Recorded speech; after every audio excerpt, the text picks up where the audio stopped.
آتیناک سبعا من المثانی والقرآن العظیم صدق اللہ العظیم۔ اور ہم نے آپ کو 7 ایسی آیتیں دے رکھی ہیں جو بار بار پڑھی جانے والی، دہرائی جانے کے لائق ہیں، اور ہم نے آپ کو قرآن عظیم عطا کیا ہے۔ آج جو ترجمہ پارے کا ہم 14ویں پارے کا سنا رہے ہیں، اس میں یہ آیت ہے۔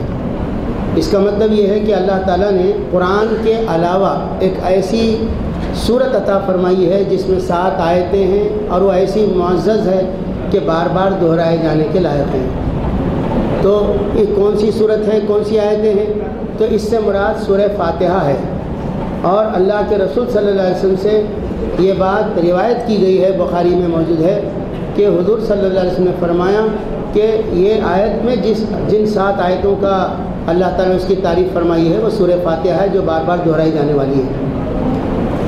اس کے علاوہ پھر فرمایا کہ ہم نے قرآن عظیم عطا کیا ہے۔ اس سے معلوم ہوا سورہ فاتحہ کے جواب میں قرآن نازل ہوا ہے۔ یہ 7 آیتیں جو بار بار دہرائے جانے سے مراد کیا ہے؟ تو نماز کی ہر رکعت میں پڑھی جاتی ہے، بغیر اس کے پڑھے نماز مکمل نہیں ہوتی۔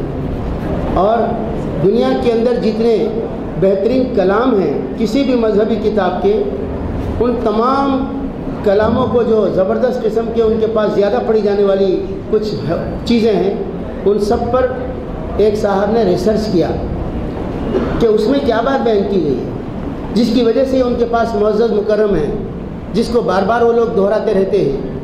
اس پر ریسرچ کیا، اس کے ساتھ سورہ فاتحہ پہ، تو بالآخر انہوں نے اپنی تھیسس لکھی تو ثابت کیا کہ سورہ فاتحہ کی جو 7 آیتیں ہیں، اس میں جو بات بیان کی گئی ہے یہ ایسی حقیقتیں ہیں کہ کسی دنیا کے کسی مقدس کتاب کے اندر بھی اتنی جامع، اتنی زبردست قسم کی بندگی کے اظہار والی، خدا کی خدائی کے اظہار اور اعلان والی کوئی آیتیں کہیں نہیں ہیں۔ غرض یہ کہ اللہ تعالیٰ نے ہم کو غیر معمولی ایسی 7 آیتیں دے رکھی ہیں، وہ بار بار دہرائے جانے کے لائق ہیں، اور قرآن عظیم دیا ہے۔ اس کے بعد کی آیت میں ہے کہ قرآن کے ملنے کے بعد نگاہ اٹھا کر مت دیکھو دنیا کی اس دولت کی طرف جو ہم نے بعض لوگوں کو دے رکھی ہے ان کے آزمانے کے لیے۔ یہ دنیا کی چند روزہ زندگی کا سامان ہے۔ اس سے معلوم ہوا جس کو اللہ تعالیٰ قرآن کا علم دے دے اسے دنیا کی دولت سمیٹنے والوں کی طرف نظر اٹھا کے نہیں دیکھنا چاہیے، اس لیے کہ اس کے سینے میں اگر قرآن ہے تو سب سے بڑی دولت ہے جو اس کے سینے میں محفوظ ہے۔ مگر ہمیں اللہ تعالیٰ کی قرآن کی آیتوں کی عظمت، اس کی قدر و قیمت ہمارے دل میں نہیں ہے، جس کی وجہ سے ہم قرآن کا حافظ ان بچوں کو بناتے ہیں جو دنیا کے دوسرے کام کے لائق نہیں رہتے، اور حافظ قرآن کو ہم بھی کوئی موقع وقت نہیں دیتے، اس لیے کہ سمجھتے دنیا کے کوئی کام کا لائق نہیں ہے۔ حالانکہ قرآن کا یاد رکھنے والا بہت عظیم المرتبت ہے، اس لیے کہ اس کے سینے میں اللہ کا کلام ہے، اور بار بار پڑھی جانے والی آیتیں سورہ فاتحہ ہیں، اور اس کے پڑھے بغیر کوئی نماز کی رکعت مکمل نہیں ہوتی۔ اللہ ہم کو قرآن کی عظمت پہچاننے کی توفیق عطا فرمائے۔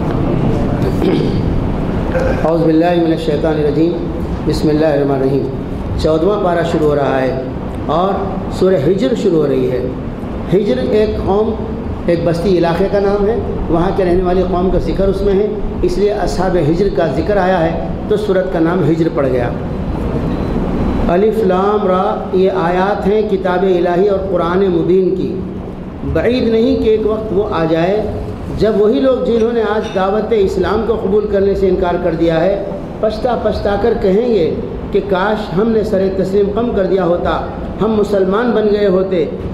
چھوڑ دو انہیں، کھائیں پئیں مزے کریں، بھلاوے میں ڈالے رکھیں ان کو جھوٹی امید، ان قریب انہیں معلوم ہو جائے گا کہ ہم نے اس سے پہلے جس بستی کو بھی ہلاک کیا ہے اس کے لیے خاص مہلت عمل لکھی جا چکی تھی۔ کوئی قوم نہ اپنے وقت مقرر سے پہلے ہلاک ہو سکتی ہے نہ اس کے بعد چھوٹ سکتی ہے۔ یہ لوگ کہتے ہیں کہ اے وہ شخص جس پر یہ ذکر نازل ہوا ہے تو یقیناً دیوانہ ہے، اگر تو سچا ہے تو ہمارے سامنے فرشتوں کو لے کے کیوں نہیں آ جاتا؟ ہم فرشتوں کو یوں ہی نہیں اتار دیا کرتے، وہ جب اترتے ہیں تو حق کے ساتھ اترتے ہیں، پھر لوگوں کے مہلت نہیں دی جاتی۔ رہا یہ ذکر تو ہم نے اس کو نازل کیا ہے، ہم خود اس کے نگہبان ہیں۔ فرشتے کیوں نہیں آ رہے آپ کے ساتھ؟ اللہ تعالیٰ فرما رہے اگر فرشتے علانیہ آ جائے تو پھر قوم کو مہلت نہیں دی جاتی، عذاب سے اس قوم کو مٹا دیا جاتا ہے۔ فرشتے اس لیے نہیں آ رہے ہیں کہ تم کو عذاب نہیں دینا ہے، ورنہ اگر فرشتے نظر آ جائیں گے تو پھر عذاب نازل ہو جائے گا۔ اس کے بعد یہ فرمایا کہ اس قرآن کو ہم نے نازل کیا ہے اور اس کی حفاظت ہمارے ذمہ ہے، ہم اس کے حفاظت اور نگہبانی کرنے والے ہیں۔ دنیا میں جتنی کتابیں اللہ تعالیٰ کی طرف سے آئی تھیں وہ کتابیں گما دی گئیں یا ان کے اندر ملاوٹ ہو گئی، مگر اللہ تعالیٰ نے وعدہ کیا ہے کہ قرآن مجید میں کوئی کمی نہیں ہوگی، اضافہ نہیں ہوگا، اس کو دنیا سے مٹانے کی کوئی چال کامیاب نہیں ہوگی، کیونکہ یہ قیامت تک کے انسانوں کے لیے حجت ہے، اس لیے اللہ تعالیٰ اس کی حفاظت کا خود ذمہ لے لیا۔ اب اس میں ایک ضمنی بات نکلتی ہے، وہ یہ ہے کہ قرآن اللہ کی طرف سے حفاظت کا ذمہ لیا ہے تو قرآن کے احکامات تو بالکل اصولی ہیں، اس کی تفصیل اس کے اندر نہیں ہے، تفصیل تو احادیث میں ہے۔ قرآن کا تو اللہ نے ذمہ لیا، حدیثوں کی حفاظت کا ذمہ نہیں لیا اللہ تعالیٰ نے، مگر بعض علماء کہتے ہیں اللہ نے جب قرآن کی حفاظت کا ذمہ لیا اور اس میں جو احکام ہے اس کی وضاحت اس میں نہیں ہے، وضاحت احادیث میں ہے، تو ضمناً احادیث کی حفاظت کا بھی اللہ نے ذمہ لے لیا۔ کیوں؟ اس لیے کہ قرآن کسی کعبۃ اللہ کے چھت پہ نازل نہیں ہوا، محمد الرسول اللہ صلی اللہ علیہ وسلم کے قلب پہ نازل ہوا۔ محمد الرسول اللہ صلی اللہ علیہ وسلم نے اس کو صحیح سمجھا اور لوگوں کو سمجھایا، اس کے مطابق عمل کرنا سکھایا۔ اب اگر حضور کی اسوہ حسنہ، حضور کی احادیث اگر محفوظ نہیں رہیں گی، گما دی جائیں گی دنیا سے، تو قرآن پہ عمل کیسا کریں گے لوگ؟ قرآن میں نماز قائم کرو ہے، نماز کیا ہے، کتنی رکعت ہے، کتنے اوقات میں ہے، زکوٰۃ 2 لکھا ہوا ہے، کیا روز دینا، ہر مہینہ دینا، ہر ہفتہ دینا، کیا سال میں 1 مرتبہ دینا، کون دینا، مالدار دینا، کیا سب لوگ دینا، مال کتنا رہے تو زکوٰۃ دینا، کوئی تفصیلات اس میں نہیں ہے۔ وضو کرو لکھا ہوا ہے، وضو کب ٹوٹتا ہے اس میں لکھا ہوا نہیں۔ یہ قرآن کا جب اللہ نے حفاظت کا ذمہ لیا تو اس کے احکام کی وضاحت کا بھی ذمہ اللہ نے لینا چاہیے، اس لیے اللہ تعالیٰ نے حضور کی زندگی، آپ کے ارشادات کی حفاظت کا بھی ذمہ لے لیا۔ یہ بعض علماء کا قول ہے اور یہ دل میں اترنے والی بات ہے۔ اس حفاظت کے لیے اللہ نے کیسا انتظام کیا؟ اس حفاظت کا ایسا بے نظیر انتظام ہے کہ اللہ تعالیٰ نے ایسا انتظام کیا کہ 1 لاکھ سے زیادہ صحابہ کرام کی زندگی آج محفوظ ہے، لکھی ہوئی، کہاں پیدا ہوئے تھے، کہاں بڑے ہوئے تھے، کیا کام کرتے تھے، کن سے ملاقات کیے تھے، کن سے ملاقات نہیں کیے تھے، کب مرے، اور ان کے کاروبار کیا تھے، ان کا معاملہ کیسا تھا، ان کے اخلاق کیسے تھے، یہ سب ان کی تمام بایو ڈاٹا محفوظ ہے۔ اس کو بولتے ہیں اسماء الرجال، فن اسماء الرجال۔ یہ کیوں محفوظ ہے؟ یہ اس لیے محفوظ ہے کہ اگر انہوں نے کوئی حدیث کی روایت کی ہے خود سن کے حضور سے یا صحابہ سے سن کے، تو اللہ کے رسول کی بات کو پہنچانے والے صاحب کون تھے، کیا کرے تھے، یہ معلوم ہونا چاہیے، تاکہ کوئی ایسے ویسے آدمی کی طرف سے پہنچی ہوئی بات قابل قبول نہیں ہوتی۔ اس لیے ایک اللہ کے رسول کی زندگی کی حفاظت کی خاطر 1 لاکھ سے زیادہ صحابہ کرام کی زندگی کو محفوظ کیا مسلمانوں نے، اور یہ فن ایسا فن ہے اسماء الرجال کا، دنیا کی کسی قوم کے پاس نہیں ہے۔ اس کی اب مثال دیے لکھنے والوں نے کتابیں، مضامین۔ ہندوستان کا نیا مذہب کون سا ہے؟ سب سے نیا مذہب ہندوستان کا 300 سال پرانا ہے، وہ سکھ مذہب ہے۔ لیکن وہ سکھ مذہب کے بارے میں آج سکھ نہیں بتا سکتے کہ ان کے گرو کہاں پیدا ہوئے تھے، وہ تو معلوم ہوگا، ان کے گرو کے معمولات زندگی کیا تھے، ان کی نصیحتیں کیا تھیں، کس کس سے ملے تھے، کیا بولے تھے، نہیں بتا سکتے ہوں۔ کیوں؟ محفوظ نہیں رکھے۔ ارے وہ گاندھی کی زندگی کے تمام پہلو چھپے ہوئے، ابھی چند باتیں معلوم ہیں، جبکہ بابا قوم کا اس کو لقب دیا گیا۔ کیوں؟ کوئی آدمی کو نہیں پڑی اس بات کی فکر کہ انہوں چھینکے کیسا، انہوں تھوکے کیسا، انہوں ہنسے کیسا، انہوں کھائے کیسا، انہوں سوئے کیسا، کون لکھتے بیٹھا؟ مگر صحابہ کرام نے حضور صلی اللہ علیہ وسلم کی ایک ایک ادا کو محفوظ رکھا، کیونکہ اللہ نے حضور کو نمونہ بنا دیا ہے۔ تو اللہ تعالیٰ فرما رہے ہیں کہ ہم نے قرآن کو نازل کیا اور اس کا نام کیا ہے؟ ذکر۔ اِنَّا نَحْنُ نَزَّلْنَا الذِّکْرَ، ہم نے اس نصیحت کو نازل کیا ہے، وَإِنَّا لَهُ لَحَافِظُونَ، اور اس کی حفاظت ہمارے ذمے ہے، ہم اس کی حفاظت کریں گے۔ اس سے لازم آتا ہے کہ قرآن کے لانے والے کی زندگی اور ان کی سنتیں بھی محفوظ ہوں۔ الحمدللہ وہ محفوظ ہیں۔ اور لوگوں نے جو جھوٹ گھڑا ہے، موضوع ضعیف کمزور قسم کی باتیں منسوخ کر کے پھیلائی ہیں، علماء نے ایسے ایسے فن نکالے ہیں جس کے ذریعے سے ثابت کرتے ہیں کہ یہ صحیح ہے، یہ غلط ہے۔ اس لیے صحیح حدیث کا انکار قرآن کے انکار کی طرح سے جرم ہے، اور صحیح حدیث کا انکار کرنے والا بھی کافر ہو جاتا ہے۔ اے نبی صلی اللہ علیہ وسلم، ہم تم سے پہلے بہت سی گزری ہوئی قوموں میں رسول بھیج چکے ہیں، کبھی ایسا نہیں ہوا کہ ان کے پاس کوئی رسول آیا ہو انہوں نے اس کا مذاق نہ اڑایا ہو۔ مجرمین کے دلوں میں تو ہم ذکر الہی کو اسی طرح سے سلاخ کے مانند گزار دیتے ہیں وہ اس پر ایمان نہیں لایا کرتے۔ قدیم سے اس خماش کے لوگ یہی ان کا طریقہ چلا رہا ہے۔ اگر ہم ان پر آسمان کا کوئی دروازہ کھول دیتے، وہ دن دھاڑے اس میں چڑھتے، پھر بھی وہ یہی کہتے کہ ہماری آنکھوں کو دھوکہ ہو رہا ہے، بلکہ ہم پر جادو کر دیا گیا ہے۔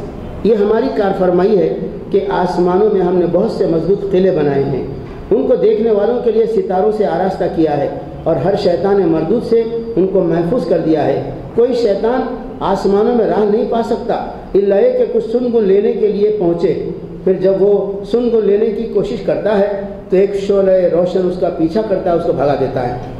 ہم نے زمین کو پھیلایا، اس میں پہاڑ جما دیے، اس میں ہر نوع کی نباتات ٹھیک ٹھیک نبی تری مقدار کے ساتھ اگائی، اور اس میں معیشت کے اسباب فراہم کیے، تمہارے لیے بھی، ان بہت سی مخلوقات کے لیے بھی جن کے رزاق تم نہیں ہو، ہم ہیں۔ اور کوئی چیز ایسی نہیں ہے جس کے خزانے ہمارے پاس نہ ہوں، اور جس چیز کو بھی ہم نازل کرتے ہیں ایک مقرر مقدار میں نازل کرتے ہیں۔ بار آور ہواؤں کو ہم ہی بھیجتے ہیں، پھر آسمان سے پانی برساتے ہیں، اس پانی سے تمہیں سیراب کرتے ہیں۔ اس دولت کے خزانے دار تم نہیں ہو۔ زندگی اور موت بھی ہم دیتے ہیں، ہم ہی سب کے وارث ہونے والے ہیں۔ پہلے جو لوگ تم میں سے ہو گزرے ہیں ان کو بھی ہم نے دیکھ رکھا ہے، اور بعد کے آنے والے بھی ہماری نگاہوں میں ہیں۔ یقیناً تمہارا رب ان سب کو اکٹھا کرے گا، وہ حکیم بھی ہے، علیم بھی ہے۔ ہم نے انسانوں کو سڑی ہوئی مٹی کے سوکھے گارے سے بنایا، اور اس سے پہلے جنوں کو ہم نے آگ کی لپٹ سے پیدا کیا۔ پھر یاد کرو اس موقع کو جب تمہارے رب نے فرشتوں سے کہا کہ میں سڑی ہوئی مٹی کے سوکھے گارے سے ایک بشر پیدا کر رہا ہوں، جب میں اسے پورا بنا چکوں اس میں اپنی روح سے کچھ پھونک دوں تو تم سب اس کے آگے سجدے میں گر جانا۔ چنانچہ تمام فرشتوں نے سجدہ کیا سوائے ابلیس کے۔ اللہ تعالیٰ نے انسان کی تخلیق مٹی سے پیدا کی، قرآن میں لکھا ہوا ہے، بعض جگہ لکھا ہوا ہے کہ لیس دار گارے سے پیدا کیا اللہ تعالیٰ، سڑی ہوئی مٹی کے جس میں ایسا اٹھائے تو تار نکلتا، لیس دار۔ یہاں فرمایا گیا کہ اللہ تعالیٰ نے سوکھی مٹی سے، سڑی ہوئی سوکھی مٹی سے پیدا کیا، سوکھے گارے سے ایک بشر بنایا۔ اور قرآن مجید میں سورہ رحمان میں ہے کھن کھناتی ہوئی ٹھکری سے پیدا کیا۔ مٹی کی شکلیں بدلی ہوئی ہیں، کہیں گیلی مٹی کا ذکر ہے، کہیں سوکھی مٹی کا ذکر ہے، کہیں بالکل ٹھکری کے جیسے کھن کھناتی مٹی کا ذکر۔ بہرحال اللہ نے مٹی سے پیدا کیا۔ کیا پیدا کیا؟ مٹی سے بشر پیدا کیا۔ بشر کس کو کہتے ہیں؟ مٹی سے بنے ہوئے جسم جس میں چمڑا ہوتا ہے، جیسے ہمارا جسم، اس کو بشر کہتے ہیں۔ پھر فرمایا اپنی روح میں سے اس میں کچھ پھونک دوں تو تم سجدے میں گر جانا۔ گویا ہمارے اندر جو روح ہے وہ اللہ تعالیٰ نے اپنی روح میں سے پھونکا۔ اس کا مطلب اللہ کے اندر روح ہے، اللہ کی جان میں سے کچھ جان ڈالا، یہ مطلب نہیں ہے۔ یہ بات ایسی ہے جو ہم سمجھ نہیں سکتے، مگر اللہ نے انسان کے اعزاز کے لیے فرمایا تمہارا بدن تو میں نے مٹی سے بنایا، لیکن تمہاری جو جان ہے میں نے اپنے حکم سے پھونکا، اس کے اندر اپنے میں سے پھونکا، اس کی عزت افزائی کی اللہ تعالیٰ۔ تو جب میں اپنے روح میں سے کچھ پھونک دوں تو تم اس کے آگے سجدے میں گر جانا۔ چنانچہ تمام فرشتوں نے سجدہ کیا سوائے ابلیس کے، اس نے سجدہ کرنے والوں کا ساتھ دینے سے انکار کر دیا۔ رب نے پوچھا اے ابلیس تجھے کیا ہوا کہ تو نے سجدہ کرنے والوں کا ساتھ نہ دیا؟ بولا اس نے کہا میرا یہ کام نہیں ہے کہ میں اس بشر کو سجدہ کروں جسے تو نے سڑی ہوئی مٹی کے سوکھے گارے سے پیدا کیا ہے، میرا یہ کام نہیں، میں نہیں کرتا اس کو۔ رب نے فرمایا اچھا تو نکل جا یہاں سے، کیوں کہ تو مردود ہے اور روز جزا تک اب تجھ پر لعنت ہے۔ اس نے عرض کیا میرے پروردگار بات اگر یہ ہے تو پھر مجھے اس روز تک کے لیے مہلت دے دے جب کہ سب انسان دوبارہ اٹھائے جائیں گے۔ فرمایا اچھا تجھے مہلت ہے۔ گویا قیامت تک کے لیے شیطان نے مہلت مانگی ہم کو بھٹکانے کی، تو اس کی عمر بھی لمبی ہے، قیامت تک زندہ رہے گا شیطان۔ البتہ اس کی نسل اور ذریت ہے، ان کی عمر کتنی ہم نہیں جانتے۔ تو فرمایا تجھے مہلت ہے اس دن تک کے لیے جس کا وقت ہم کو معلوم ہے، قیامت تک کے لیے مہلت دیتا تھا۔ وہ بولا میرے رب جیسا تو نے مجھے بہکا دیا آدم کو پیدا کر کے، اب اسی طرح میں زمین میں ان کے لیے دل فریبیاں پیدا کر کے ان سب کو بہکاؤں گا۔ زمین میں دل فریبیاں کیا کیا ہیں؟ سونے چاندی کے ڈھیر، باغ باغیچے، شاندار مکانات، کاروبار، یہ سب میں انسان کا دل لگتا ہے۔ یہ سب کیا ہے؟ دل فریب چیزیں ہیں، شیطان ان کو خوشنما بنا کے دکھاتا ہے، ورنہ یہ دنیا کی تمام چیزیں ایک دن چھوٹنے والی ہیں اور ان سب کے استعمال کا بھی حساب دینا ہے۔ اب میں زمین میں ان کے لیے دل فریبیاں پیدا کر کے ان سب کو بہکاؤں گا، سوائے تیرے ان بندوں کے جنہیں تو نے ان میں سے خالص کر لیا ہو، فرمایا یہ راستہ ہے جو سیدھا مجھ تک پہنچتا ہے، بے شک جو میرے حقیقی بندے ہیں ان پر تیرا بس نہ چلے گا، تیرا بس تو صرف ان بہکے ہوئے انسانوں پر چلے گا جو تیری پیروی کریں گے، اور ان سب کے لیے جہنم کی وعید ہے۔ یہ جہنم جس کی وعید ابلیس کے ماننے والوں کے لیے کی گئی ہے، اس کے 7 دروازے ہیں، ہر دروازے کے لیے ان میں سے ایک حصہ مخصوص کر دیا گیا ہے۔ جہنم کے 7 دروازے ہیں، حدیث میں اللہ کے رسول صلی اللہ علیہ وسلم نے فرمایا ہر دروازے کے ایک چوکھٹ ہے، 2 پٹاں ہیں اس کے، چوکھٹ میں 2 پٹوں کے درمیان کا فاصلہ اتنا ہے کہ ایک سوار 40 دن تک چلے گا اس میں، اتنے چوڑے چوڑے پٹاں ہیں اس کے، ایسے 7 دروازے۔ ان چوکھٹوں میں سے جہنم میں جو ڈالے جائیں گے لوگ قیامت کے دن حساب کتاب کے بعد، تو فرمایا اتنے لوگ دوزخ میں ڈالے جائیں گے کہ ان دروازوں میں سے پھسم پھسی کے ساتھ داخل ہوتے رہیں گے لوگ، زیادہ مجمع رہتے جیسے پھنستے، اتنی بڑی تعداد میں لوگ جو جہنم میں جائیں گے، کیوں؟ اللہ کی نافرمانی کی وجہ سے۔ تو فرمایا یہ ابلیس کے پیروی کرنے والوں کے لیے جہنم ہے جس کے 7 دروازے ہیں، ہر دروازے کے لیے ان میں سے ایک حصہ انسانوں کا مخصوص کر دیا گیا ہے، بخلاف اس کے کہ متقی لوگ باغوں چشموں میں ہوں گے۔ متقی کون؟ رمضان کا روزہ متقی بنانے کے لیے آیا ہے۔ یہ متقی لوگ جو اللہ سے ڈر ڈر کر زندگی گزارتے ہیں، روزے میں 14 گھنٹے تک یہ ڈرتے رہتے کہ روزہ نہ ٹوٹ جائے، باقی 11 مہینے بھی ڈر ڈر کے زندگی گزارنا کہ شریعت کا حکم نہ ٹوٹ جائے۔ تو جو متقی لوگ ہیں ان کے لیے باغوں چشموں میں ان کو رکھا جائے گا، ان سے کہا جائے گا کہ جاؤ داخل ہو جاؤ سلامتی کے ساتھ، بے خوف و قطر۔ ان کے دلوں میں جو تھوڑی بہت کھوٹ کپٹ ہوگی ہم اسے نکال دیں گے، آپس میں بھائی بھائی بن کر آمنے سامنے تختوں پر بیٹھیں گے۔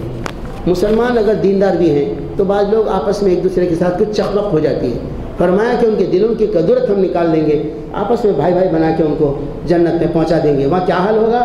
تختوں پر آمنے سامنے بیٹھیں گے، ایک دوسرے سے بات چیت کرتے رہیں گے، انہیں نہ وہاں کسی مشقت سے پالا پڑے گا نہ وہ وہاں سے نکالے جائیں گے۔ اے نبی صلی اللہ علیہ وسلم میرے بندوں سے کہہ دو، میرے بندوں کو خبردار کر دو کہ میں بہت درگزر کرنے والا ہوں اور رحیم ہوں، مگر اس کے ساتھ میرا عذاب بھی نہایت دردناک ہے، میرا عذاب بھی بڑا دردناک عذاب۔ اس لیے آیت میں 2 باتیں ہیں، اللہ تعالیٰ بڑے مہربان رحیم ہیں، اسی کے ساتھ اللہ کا عذاب بڑا سخت ہے۔ یہ دونوں باتیں توازن کے ساتھ واعظ نصیحت کرنے والے لوگوں کو بیان کرنا چاہیے۔ اللہ تعالیٰ کے بارے میں یہ تاثر دینا کہ بڑا غفور و رحیم ہے، نقطہ نواز ہے، ذرہ نواز ہے، اس نے کہہ دیا ہے کہ زمین میں رہنے والے اگر کوئی گناہ نہیں کریں گے تو میں ناراض ہو کے یہ نیکوں کو مٹا دوں گا، ایسے لوگوں کو پیدا کروں گا جو گناہ کریں گے، پھر وہ معافی مانگیں گے تو میں معاف کروں گا۔ پھر اگر لوگ ایسے ہوں گے جو گناہ کریں گے لیکن توبہ نہیں کریں گے، ان کو مٹا دوں گا، میں ایسے لوگوں کو لاؤں گا کہ زمین میں سب نیک لوگ بھر جائیں گے جو گناہ نہیں کریں گے۔ تو یہ دونوں باتیں ہیں اصل میں، یہ اس طرح کا وہ لوگوں کا تاثر دینا، ارے اللہ تعالیٰ کوئی ماں اپنے بچے کو چولہے میں نہیں جلاتی تو اللہ تعالیٰ 70 ماہ سے زیادہ مہربان ہے، وہ اپنے بندوں کو دوزخ میں کیوں ڈالے گا؟ تو اس طرح کا اللہ کے بارے میں تصور دینا کہ وہ بڑا مہربان ہے، غفور ہے، رحیم ہے، ستار ہے، اور وہ بڑا معاف کرنے والا، درگزر کرنے والا ہے، لہذا ڈرنے کی کوئی ضرورت نہیں ہے، ایسا نہیں ہونا چاہیے۔ اس کے ساتھ اللہ تعالیٰ کا غضب بھی ایسا ہے کہ از غضب سے ڈر رہے ہیں صاحب، پکڑے تو ایسا پکڑتے اللہ، دوزخ ایسی ہے، فرشتے ایسے ہیں، ان کی ایک مار میں بھیجا نکل جاتا، 70 کا زمین میں دھس جاتے، کیسا ہوں گا؟ ایک نماز چھوڑے اگر نہیں پڑھے اتنے 1000 سال تک دوزخ میں ڈالیں گے، اللہ تعالیٰ تڑپ تڑپ کے رو رہے۔ ارے اللہ تعالیٰ معاف کرنے والا بھی ہے، اتنا بھی ڈر ڈر کے چپک جا رہے زمین کو، یہ بھی نہیں ہونا چاہیے، وہ بھی نہیں ہونا چاہیے۔ اللہ تعالیٰ کے ساتھ ویسا رہنا جیسے حضور تھے۔ کیسے تھے حضور؟ سیرت پڑھے تو دین کا بیلنس معلوم ہوتا۔ اللہ کے رسول صلی اللہ علیہ وسلم کے بارے میں ہے کہ آپ دوزخ کو اپنی آنکھوں سے دیکھ کے آئے تھے، وہاں کے عذاب، اور خبر میں کیا ہوتا وہ بھی آپ کو دکھا دیا گیا تھا۔ تو آپ نے فرمایا تھا جو چیزیں میں جانتا ہوں اگر وہ تم دیکھتے تو ہنستے کم روتے زیادہ، بستروں پر بیویوں کے ساتھ آرام نہیں کرتے، جنگلوں پر نکل جاتے روتے ہیں، یعنی ایسی خطرناک چیزیں اللہ کے رسول کو معلوم تھی۔ اس کا تقاضا کیا تھا صاحب؟ ہمیشہ روتے بیٹھنا تھا حضور صلی اللہ علیہ وسلم مسجد میں۔ کیوں صاحب؟ یہ دنیا بہت تھوڑی ہے، جلدی ختم ہونے والی، دوزخ میں دیکھ کیا ہمیشہ کی جگہ ہے اللہ؟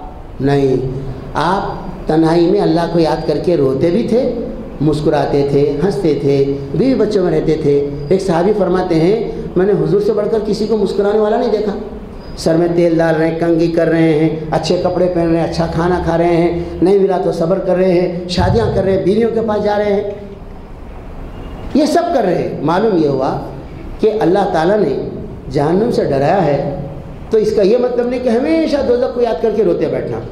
اور اللہ تعالیٰ نے جنت کا تصور بتایا ہے کیسی ہے کیا نہیں. تو یہ نہیں کہ بس ہمیشہ بے فکر ہو کر جنت ملنے والی سمجھتے بیٹھنا. اللہ کا عذاب ہی دردناک ہے. تو اے نبی میرے بندوں سے کہہ دو کہ میں بہت درگزر کرنے والا رحیم ہوں، مگر اس کے ساتھ میرا عذاب بھی نہایت دردناک عذاب ہے. اب انہیں ذرا ابراہیم علیہ السلام کا مہمانوں کا قصہ سناؤ. جب وہ آئے اس کے پاس تو کہا سلام ہو تم پر. تو اس نے کہا ہمیں تم سے ڈر لگتا ہے. انہوں نے جواب دیا ڈرو نہیں، ہم تمہیں ایک بہت سیانے لڑکے کی بشارت دیتے ہیں. ابراہیم نے کہا کیا تم اس بڑھاپے میں مجھے اولاد کی بشارت دیتے ہو؟ ذرا سوچو تو صحیح کیسی بشارت تم مجھے دے رہے ہو؟ انہوں نے جواب دیا ہم تمہیں برحق بشارت دے رہے ہیں، تم مایوس نہ ہو جاؤ. ابراہیم نے کہا اپنے رب کی رحمت سے مایوس تو گمراہ لوگ ہوتے ہیں. پھر ابراہیم نے پوچھا اے فرشتوں کی جماعت، وہ کیا مہم ہے جس پر آپ لوگ انسان بنا کے بھیجے گئے ہیں؟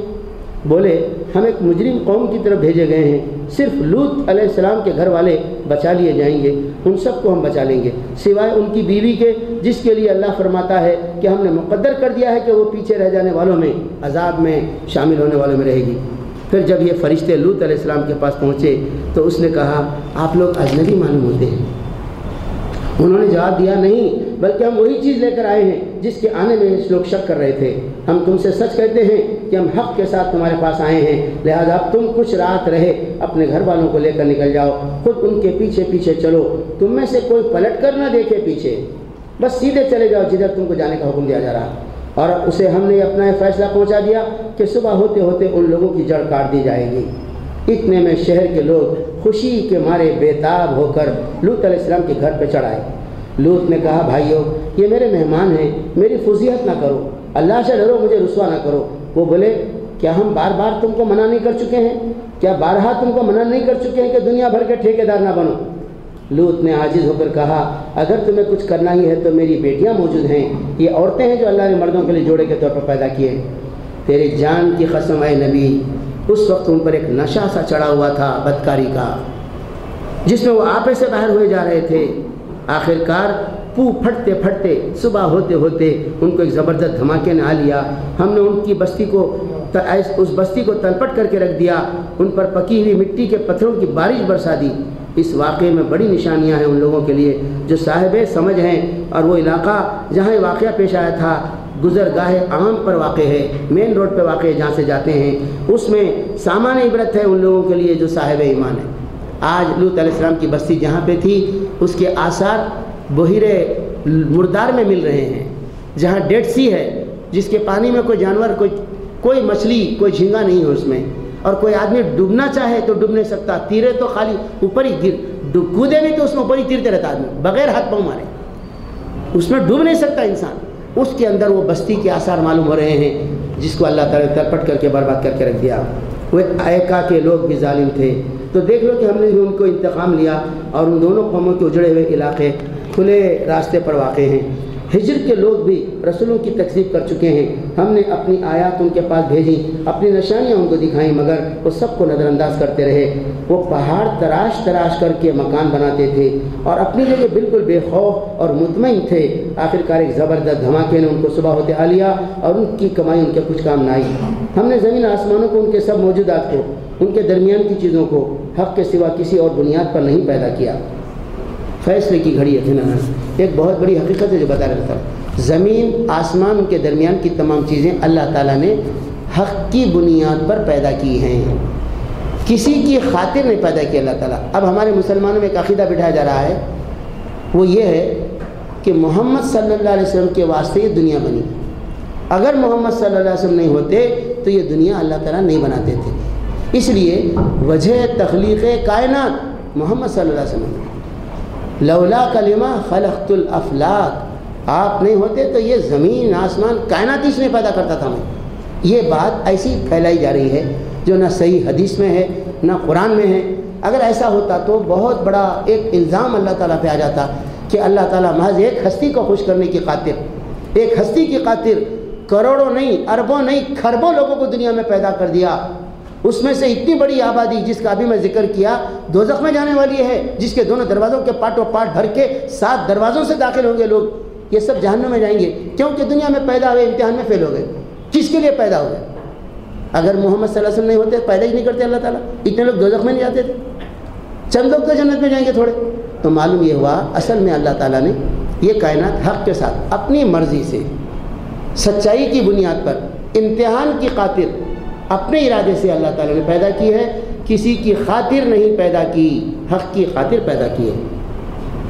ہم نے زمین اور آسمانوں کو، ان کے درمیان کی سب موجودات کو حق کے سوا کسی اور بنیاد پر خلق نہیں کیا، اور فیصلے کی گھڑی یقیناً آنے والی ہے. بس اے نبی صلی اللہ علیہ وسلم تم ان لوگوں کی بےہودگیوں پر شریفانہ درگزر سے کام لو. یقیناً تمہارا رب سب کا خالق ہے، سب کچھ جانتا ہے.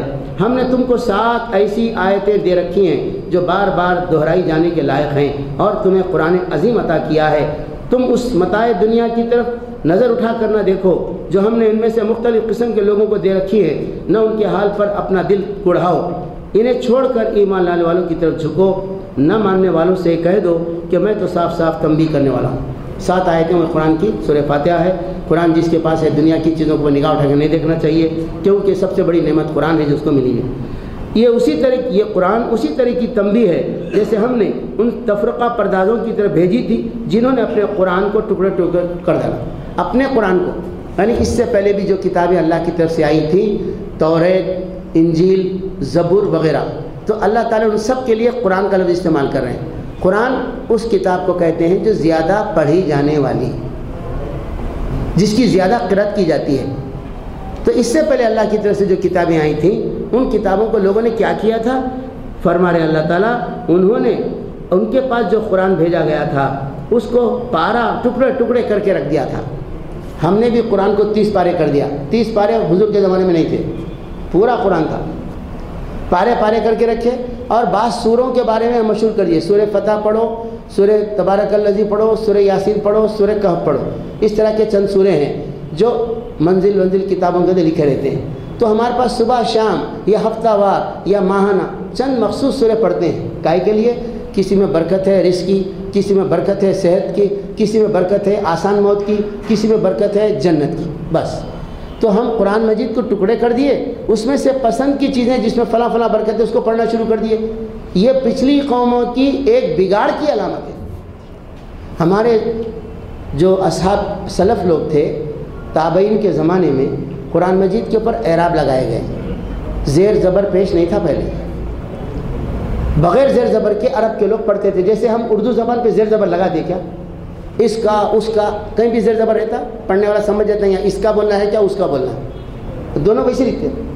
تو اس طرح سے جو مادری زبان ہوتی ہے وہ بغیر زیر زبر بلکہ بغیر نقطوں کے تھا جب وہ پڑھتے تھے. لیکن بعد میں تابعین کا جب زمانہ آیا اور اسلام پھیلتے پھیلتے عجمی علاقوں میں داخل ہو گیا تو ان کے پڑھنے میں غلطیاں نہیں ہونا یہ بول کے اس میں نقطے لگائے، پھر زیر زبر لگائے. اس کے بعد تابعین کا جب زمانہ آیا تو وہ زیادہ کثرت سے قرآن پڑھنے والے لوگ تھے تو انہوں نے اس کو ایسے 30 حصوں میں تقسیم کیا کہ روزانہ ایک حصہ پڑھ لیے تو 1 مہینے میں پورا قرآن ہو جائے گا. اس کی خاطر انہوں نے 30 جز بنائے اس کے، جس کو ہم پارے بولتے ہیں. لیکن اللہ تعالیٰ نے ایسا اس سے پہلے کے لوگوں نے قرآن کو جو ٹکڑے ٹکڑے کر دیا، بعض حصے پڑھتے تھے، بعض حصے نہیں پڑھتے تھے، بعض چھپاتے تھے، بعض دکھاتے تھے. اللہ نے ان کی مذمت کی. فرمایا یہ اسی طرح کی قرآن تنبیہ ہے جیسے ہم نے ان تفرقہ پردازوں کی طرف بھیجی تھی جنہوں نے اپنے قرآن کو ٹکڑے ٹکڑے کر ڈالا ہے. تو قسم ہے تیرے رب کی ہم ضرور ان سب سے پوچھیں گے کہ تم کیا کرتے رہے تھے. بس اے نبی صلی اللہ علیہ وسلم جس چیز کا تمہیں حکم دیا جا رہا ہے اسے ہاں کے پکارے کہہ دو، شرک کرنے والوں کی ذرا پرواہ نہ کرو. یہ آیت اللہ کے رسول صلی اللہ علیہ وسلم کو علانیہ تبلیغ کرنے کے حکم کی پہلی آیت ہے. اللہ کے نبی صلی اللہ علیہ وسلم 3 سال تک پوشیدہ تبلیغ کیے، دوستوں میں، خاندان کے لوگوں میں اسلام کے بارے میں بتایا، مجھے اللہ نے پیغمبر بنایا ہے، یہ پیغام بھیجا ہے، اللہ ایک ہے، اس کی عبادت کرو، بتوں کی پرستش مت کرو، قیامت آنے والی اس کے لیے تیاری کرو. تو اللہ کے رسول اسلام کی تبلیغ 3 سال تک پوشیدہ کرے. اس کے بعد اللہ کا حکم آیا فاصدع بما تؤمر فاعرض عن المشرکین. جو چیز آپ کو حکم دیا جا رہا ہے یعنی قرآن کے شکل میں جو سورے نازل ہو رہے ہیں، علانیہ ڈنکے کی چوٹ پہاڑ پہ کھڑے رہ کے لوگوں کو پڑھ کے سنا دو. اور مشرکین اگر آپ کو ستائیں، مذاق اڑائیں تو آپ ان کی کوئی پرواہ مت کیجیے. انا کفیناک المستہزئین. ان مذاق اڑانے والوں کی خبر لینے کے لیے ہم کافی ہیں. جو اللہ کے ساتھ کسی اور کو بھی خدا قرار دیتے ہیں ایسے مذاق اڑانے والوں کو عنقریب معلوم ہو جائے گا کہ کیا ان کا انجام ہوتا ہے. ہمیں معلوم ہے کہ جو باتیں لوگ بناتے ہیں اس سے تمہارے دل کو سخت کوفت ہوتی ہے، اس کا علاج یہ ہے کہ اپنے رب کی حمد کے ساتھ اس کی تسبیح کرو اور اس کی جناب پہ سجدہ بجا لاؤ، اور آخری گھڑی تک اپنے رب کی بندگی کرتے رہو جس کا آنا یقینی ہے۔ چائے پی لینا پاگل، چائے نہیں پی لیں جی۔ یہ شروع ہو گئی ہے، یہ سورت مکمل ہو گئی سورہ ہجر، اب سورہ نحل شروع ہو رہی ہے، اور سورہ نحل جو ہے، نحل کا مطلب ہے شہد کی مکھی، اور اللہ تعالیٰ نے اس کا ذکر کیا کہ ہم نے شہد کی مکھی کو پیدا کیا اور ہم نے اس کو وحی بھیجی، اس کو فطری طور پر بتا دیا کہ پھولوں کا رس چوسو، ٹٹیوں میں، بلندیوں پہ، پہاڑوں میں اس کے پٹھے بناؤ، شہد جمع کرو، اور اس شہد کے اندر ہم نے انسانوں کے لیے شفا رکھی ہے، مسلمانوں کے لیے نہیں، سب کے لیے، انسانوں کے لیے شفا رکھی۔ اس کا بیان اس صورت میں آ گیا ہے ایک نشانی کے طور پر، تو اس کا ذکر آیا۔ تو بس جو اپیل میں سناتا رہتا جب تک میں دیکھتے ہوں۔ 30 پاروں کا تو بتائے آپ، 30 پاروں کا بتائے، منزل 7 منزل بھی ہے۔ ہاں، تو زیادہ قرآن پڑھنے والے ایک ہفتے میں قرآن ختم کرتے تھے، اس لیے منزل مقرر کی ہوئی۔ بعض لوگ 7 پارے سے جس طرح سے 7 دن میں پورا قرآن ختم کرنے کے لیے اس کو تقسیم کیے، تو اس طرح سے تقسیم ہوتی گئی وہ، تو 7 دنوں میں قرآن ختم ہونے کے حساب سے سورہ اس کے اندر مقرر کیے گئے۔ بسم اللہ الرحمن الرحیم۔ آ گیا اللہ کا فیصلہ، اب اس کے لیے جلدی نہ مچاؤ، پاک ہے وہ، بالا و برتر ہے اس شرک سے جو لوگ کر رہے ہیں۔ وہ اس روح کو یعنی جبریل علیہ السلام کو اپنے جس بندے پر چاہتا ہے اپنے حکم سے ملائکہ کے ذریعے نازل فرماتا ہے، اس ہدایت کے ساتھ کہ لوگوں کو آگاہ کر دو میرے سوا کوئی تمہارا معبود نہیں ہے، لہذا تم مجھی سے ڈرو۔ اس نے آسمان اور زمین کو برحق پیدا کیا، بہت بالا برتر ہے اس شرک سے جو لوگ کرتے ہیں۔ اس نے انسان کو ایک ذرا سی بوند سے پیدا کیا، دیکھتے دیکھتے شریر جھگڑالو ہستی بن گیا۔ اس نے جانور پیدا کیے جس میں تمہارے لیے پوشاک بھی ہے، خوراک بھی ہے، طرح طرح کے دوسرے فائدے بھی ہیں، ان میں تمہارے لیے جمال ہے، جب کہ صبح تم انہیں چرنے کے لیے بھیجتے ہو اور جب کہ شام تم انہیں واپس لاتے ہو۔ اللہ تعالیٰ نے جانور پیدا کیے تو اس کے کئی فائدے بتائے، کھاتے یعنی گوشت، پیتے یعنی ان کا دودھ، اور اس کو استعمال میں لاتے ہیں تو اس کے اون سے لباس بناتے ہیں، اس کے چمڑوں سے ڈیرے بناتے ہیں، اس کی ہڈیوں سے مختلف قسم کے زیور بنائے جاتے ہیں، تو اس زمانے بٹن بناتے ہیں، ابھی بھی سینگ کے بٹن بہت قیمتی ہوتے ہیں۔ یہ سب کے بعد اس پہ سوار ہوتے ہیں، دور تک تم کو لے کے جاتے ہیں، ایسے چڑھاؤ پہ چڑھتے جا تم نہیں چڑھ سکتے۔ یہ سب بتانے کے ساتھ فرما رہے ہیں اللہ تعالیٰ کہ صبح میں چرنے کے لیے جب تم بھیجتے ہیں تو اس میں تمہارے لیے آنکھوں کا جمال ہے، شام میں وہ پیٹ بھر کے چر کے آتے دم ہلاتے ہوئے، تو اس میں بھی تمہارے لیے جمال ہے۔ تو آپ دیکھیے جو لوگ منظر کشی کرتے ہیں، اکثر سینری میں سورج ڈوب رہا ہے، جانور آ رہے ہیں، پیچھے سے چارہ لے کے اس کا مالک بھی آ رہا ہے، ایک خوبصورت منظر۔ اللہ تعالیٰ نے قرآن مجید میں جمالیاتی حص کے بھی بہت سے اس کے اندر ذکر کیے ہیں۔ بعض لوگوں نے صرف اسی کو تلاش کیا قرآن مجید میں خوبصورتی کا، اور خوبصورتی سے انسان جو متاثر ہوتا، منظر کشی کا کہاں کہاں بیان ہے، وہی آیتیں جمع کر کے اس پر کتابیں لکھ دی لوگوں۔ وہ تمہارے لیے بوجھ ہو کر ایسے ایسے مقامات تک لے جاتے ہیں جہاں تم سب نشانی کے بغیر نہیں پہنچ سکتے۔ حقیقت یہ ہے کہ تمہارا رب بڑا ہی شفیق اور مہربان ہے، اس نے گھوڑے اور خچر اور گدھے پیدا کیے تاکہ تم پر سوار ہو اور وہ تمہاری زندگی کی رونق بنے۔ وہ بہت سی چیزیں تمہارے فائدے کے لیے پیدا کرتا ہے جن کا تمہیں علم تک نہیں ہے۔ صاحب دیکھیے اللہ تعالیٰ فرمائے وہ یعنی اللہ بہت سی ایسی چیزیں تمہارے لیے پیدا کرتا ہے فائدے کے لیے جس کا تم کو علم نہیں ہے۔ آج سے 200 سال پہلے کوئی پیٹرول جانتے تھے؟ پیٹرول 200 سال پہلے پیٹرول ڈیزل کچھ معلوم ہی نہیں تھا لوگوں کو۔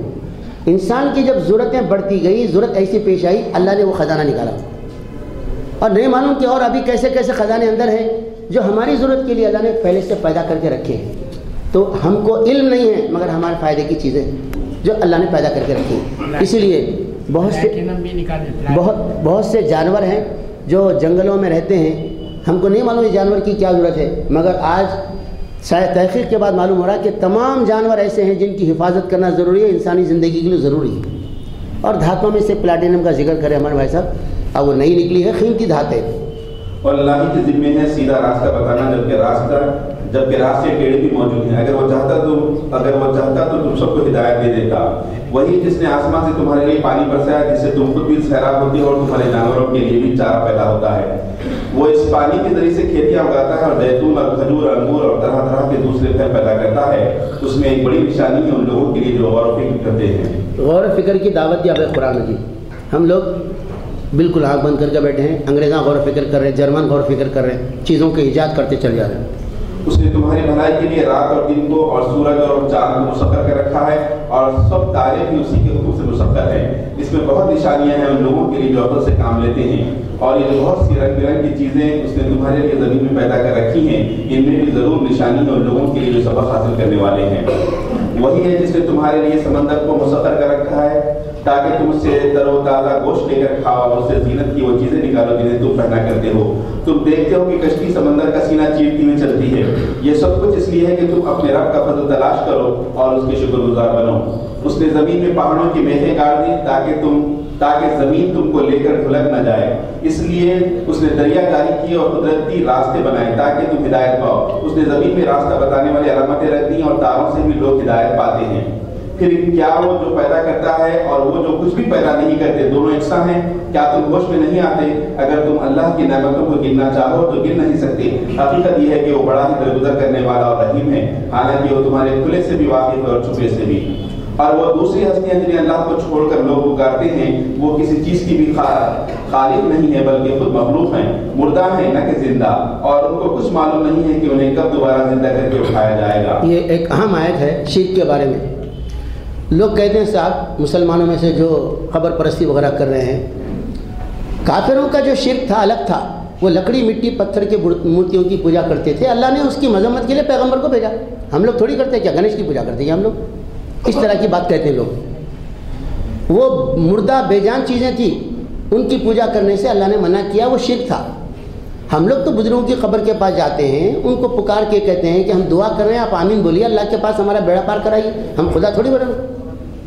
تو ان کا جواب ہے اس کے اندر، کیا ہے جواب؟ کہ مکے کے لوگ جن ہستیوں کو مورتیوں کو پکار رہے تھے، بتوں کو پکار رہے تھے، ان کے بارے میں اللہ تعالیٰ فرما رہے ہیں کہ یہ دوسری ہستیاں خدا کو چھوڑ کر جن کو تم پکار رہے ہو کسی چیز کو بھی پیدا نہیں کرتے بلکہ خود پیدا کیے گئے ہیں، خالق نہیں ہے مخلوق ہیں، اور وہ مردہ ہیں زندہ نہیں ہیں، اور ان کو نہیں معلوم کہ کب زندہ کر کے اٹھایا جائے گا۔ قیامت میں زندہ کر کے کس کو اٹھاتے اللہ تعالیٰ؟ بولو صاحب، پتھروں کو اٹھا کے حساب لینے والے ہیں، لکڑی کے کندوں کو اٹھا کے حساب لینے والے ہیں۔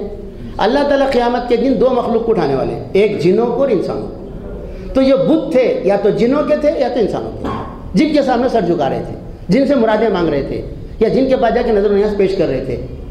تو وہ جو شرک کر رہے تھے سیم شرک آج مسلمان کر رہے ہیں۔ جن ہستیوں کے سامنے سر جھکا رہے ہیں مسلمان، وہ یا تو بزرگ انسان ہیں، شہید ہیں، کوئی دائی ہیں، کوئی مجاہد ہیں، یا نہیں تو کوئی جنات ہیں، کوئی فرشتہ ہیں۔ تو اس طرح کا شرک جو ہم کر رہے ہیں ہمارے مسلمان بھائی، سیم شرک عرب کے لوگ بھی کرتے تھے۔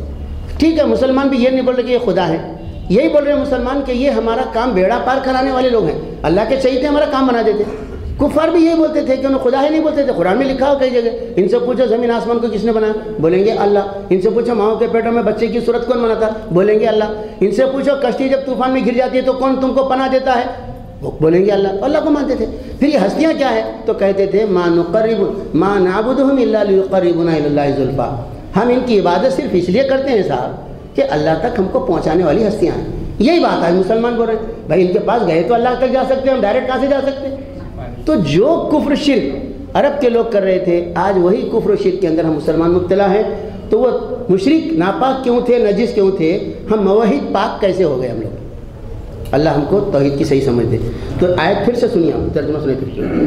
اور وہ دوسری ہستیاں جنہیں اللہ کو چھوڑ کر لوگ پکارتے ہیں وہ کسی چیز کی بھی خالق نہیں ہے بلکہ خود مخلوق ہیں، مردہ ہیں نہ کہ زندہ، اور ان کو کچھ معلوم نہیں ہے کہ انہیں کب دوبارہ زندہ کر کے اٹھایا جائے گا۔ تمہارا خدا بس ایک ہی خدا ہے، مگر جو لوگ آخرت کو نہیں مانتے ان کے دلوں میں انکار بس کر رہ گیا ہے اور وہ گھمنڈ میں پڑ گئے ہیں۔ اللہ یقیناً ان کے سب کرتوت جانتا ہے، چھپے ہوئے بھی اور کھلے ہوئے بھی۔ وہ ان لوگوں کو ہرگز پسند نہیں کرتا جو غرور نفس میں مبتلا ہیں۔ اور جب کوئی ان سے پوچھتا ہے کہ تمہارے رب نے یہ کیا چیز نازل کی ہے تو کہتے ہیں وہ تو اگلے وقتوں کی فرسودہ کہانیاں ہیں۔ یہ باتیں وہ اس لیے کرتے ہیں کہ قیامت کے روز اپنے بوجھ بھی پورے اٹھائیں اور ساتھ ساتھ کچھ ان لوگوں کے بوجھ بھی سمیٹیں جنہیں یہ بر بنائے جہالت یہ پورا کر رہے ہیں۔ دیکھو کیسی سخت ذمہ داری ہے جو یہ اپنے سر لے رہے ہیں۔ ان سے پہلے بھی بہت سے لوگ حق کو نیچا دکھانے کے لیے ایسی ہی مکاریاں کر چکے ہیں۔ تو دیکھ لو کہ اللہ نے ان کے مکر کی عمارت جڑ سے اکھاڑ پھینکی اور اس کی چھت اوپر سے ان کے سر پر آ رہی اور ایسے رخ سے